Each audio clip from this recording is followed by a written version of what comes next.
Walang bawal na mosyon. Ito ang binigyan diin ni Senate President Francis Chis Escudero sa usapin kaugnay ng mga proseso sa impeachment trial ni Vice President Sara Duterte.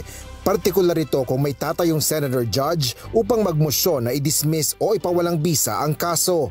Yun ang problema ko sa maraming nagsasabi ng kung ano-ano eh. Asan ba yung rule? Asa ba yung provision sa saligang batas o sa rules on impeachment na bawal ang ganito o ganyang klaseng motion? Hindi mo naman pwedeng pigilan ito dahil collegial body ang Senado bilang impeachment court. Dagdag pa ng senador, kapag may magmosyon at may tumutol o nag-object ay pagbobotohan ito.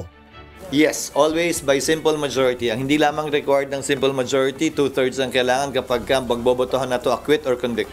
Nilinaw din ni Escudero na maaaring may magmosyon na wag nang magsagawa ng paglilitis o trial at i-convict na agad ang pangalawang pangulo. Bagaman hindi siya boboto para rito, hindi niya anya mapipigilan na mangyari ito. Gayunman, nilinaw ng presiding officer na pwede lang anyang talakayin ang mga usaping ito kapag nag-resume ang impeachment court.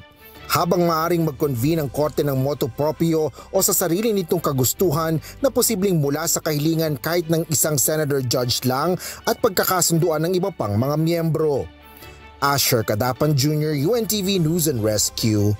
Diyos ang aming sandigan, serbisyo publiko ang aming pinahalagahan.